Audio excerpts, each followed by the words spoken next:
Hello cuties. तो आप मुझे बड़बड़ाते हुए देख रहे हैं, मैं इसलिए बड़बड़ा रही हूँ क्योंकि जो ये डिज़ाइन रेफरेंस है ये मुझे कहीं भी नहीं मिला। तो मैंने सोचा कि चलो क्यों ना आप लोग के साथ एक फुल वीडियो बना के शेयर किया जाए। तो मुझे कमेंट सेक्शन में ज़रूर बताना कि आप लोग को डिज़ाइन कैसा लगा। आगे देखते रहिए, वीडियो आपको अच्छी लगेगी। आई होप आप मुझे देख पा रहे होंगे। तो मैंने अवन प्रीहीट होने के लिए रख दिया है कन्वेक्शन, और हमने अब बैटर को मेज़र कर लेते हैं। तो जो 6 इंच वाला टिन है उसमें मैं 500 ग्राम डालूंगी, और जो मेरा 4 इंच वाला टिन है उसमें मैं 250 ग्राम बैटर डालूंगी।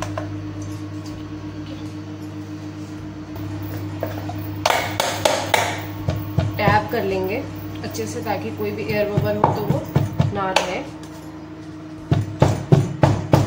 और अभी जाएंगे दोनों बेक होने।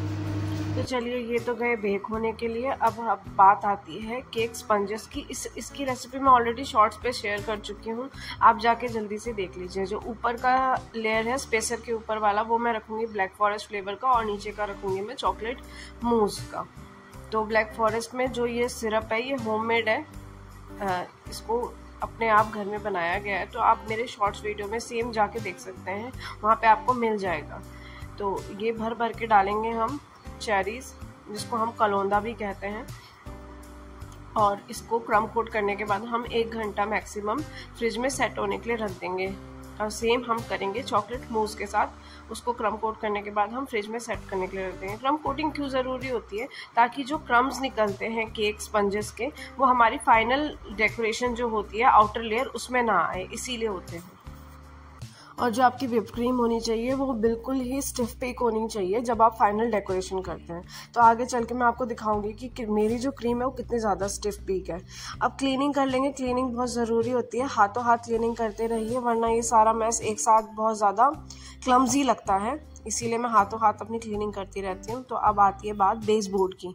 तो मेरे पास ड्रम बोर्ड नहीं था, तो मैंने क्या करा, मैंने DIY करा, थोड़ा जुगाड़ लगाया, और मैंने 2 केक के बोर्ड को आपस में अटैच कर दिया डबल साइडेड टेप के साथ। तो आप भी ये कर सकते हैं। अगर आप जल्दीबाजी में हो, आपके पास मार्केट जाने का टाइम नहीं है, तो आप भी ये चीज़ ऑप्ट कर सकते हो। तो अब आती क्रम कोटिंग की बारी चॉकलेट मूस फ्लेवर की। तो जो मैंने सिंपल सिरप इसमें यूज़ करा है, मैंने कोई इसमें गनाश ऐड नहीं करा, क्योंकि ऑलरेडी जो स्पंज है वो बहुत ही ज़्यादा सॉफ्ट है मेरा। आप लोग जो रेसिपी मैंने शेयर करी आप वो लोग ज़रूर बना के देखिएगा, अब मुझे बताइएगा कि मैं सच बोल रही हूँ या नहीं। आपको बहुत ही ज़्यादा टेस्टी लगेगी। वो ड्राई केक में भी बहुत परफेक्टली जाता है वो जो रेसिपी मैंने शेयर करी है। तो अब आती है क्रम कोट। क्रम कोट मैं कर लूँगी, उसके बाद में 1 घंटा इसको भी सेट करने के लिए रख दूँगी फ्रिज में। ठीक है। तो जो ये कस्टमर है ये मेरे नोन में है, इन्होंने मुझे केक का ऑर्डर दिया था। तो ये जो थीम है सोशल मीडिया थीम पे, एक्चुअल वो सोशल मीडिया एजेंसी एक ऑफिस है जहाँ पे वो लोग डिजिटल मार्केटिंग हैंडल करते हैं। तो मैंने फ़ोटो प्रिंट निकाल ली थी। फ़ोटो प्रिंट मैंने इसलिए निकाली ना, मैं एडिबल भी लगा सकती थी, बट एडिबल क्या करता है, जो बजट होता है पूरे केक का वो बहुत ज़्यादा हाई हो जाता है।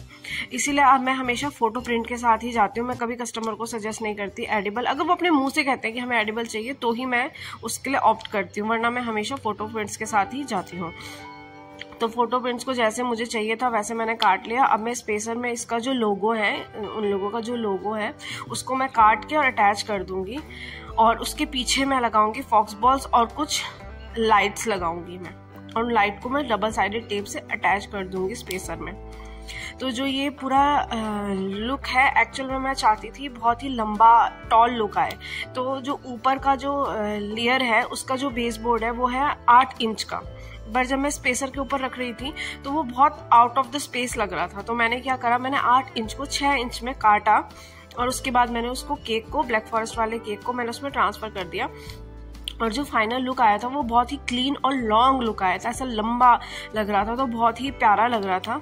एक्चुअल में क्या हुआ, मैं इस केक की फ़ोटो ही नहीं ले पाई अच्छे से, क्लीन फ़ोटो ले ही नहीं पाई, क्योंकि मुझे इतनी जल्दीबाजी थी उन चीज़ों की कि वहाँ मुझे केक टाइम से पहुँचाना था। वैसे तो मैं टाइम से पहुंच ही गई थी, उन लोगों का जो फंक्शन है वो थोड़ा सा लेट हो गया था, तो ऐसा कुछ नहीं हुआ। बट मुझे तो एक्चुअल में टाइम से पहुंचना ही था ना, चाहे कोई कितना भी लेट हो, जो टाइम क्लाइंट ने कहा है उस टाइम पे तो पहुंचना बनता ही है। तो अब देखिए, आप देख सकते हैं स्क्रीन पे जो मेरी क्रीम है वो कितनी ज़्यादा परफेक्टली विप्ड हो चुकी है। मैं उसे उठा के आराम से रख रही हूँ, बिल्कुल भी स्पैचुला से गिर नहीं रही है या कहीं से भी मेल्ट जैसा आपको नहीं लग रहा होगा। तो बिल्कुल इतनी ही सेम स्टिफ पीक चाहिए, तभी आपका केक में जो एक क्लीन लुक आएगी। पूरे अच्छी तरीके से साइड को कवर करने के बाद जहाँ पे भी गैप्स लग रहे हैं आपको उसको अच्छे से कवर कर दीजिए।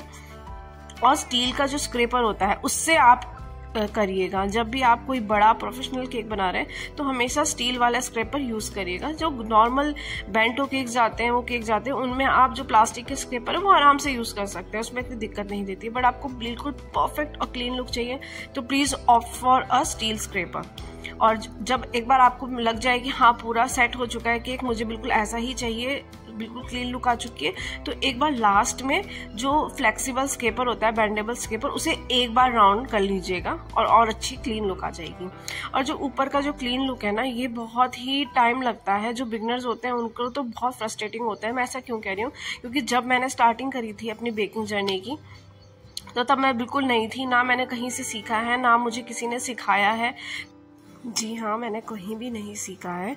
मैंने जो सीखा है अपने आप अपने प्रैक्टिस से सीखा है। अगर आप बाई चांस कहीं पेस्ट्री स्कूल या कोई बड़ा culinary कोर्स भी करते हैं ना, तो वहाँ भी जब तक आप अपने हाथ से चीज़ें नहीं करते हैं आपको नहीं आएगा। तो practice makes a man perfect. तो वही चीज़ है, जब आप धीरे धीरे चीज़ें करते रहोगे तो आपके हाथ में सफाई अपने आप आ जाएगी। अब आती है इसको ट्रांसफ़र करने की बारी। तो जैसे मैंने आपको पहले बताया कि मैं पहले इसको 8 इंच के केक बोर्ड में ट्रांसफ़र करा था, फिर वो नहीं सही लग रहा था तो फिर मैंने इसको 6 इंच में करा।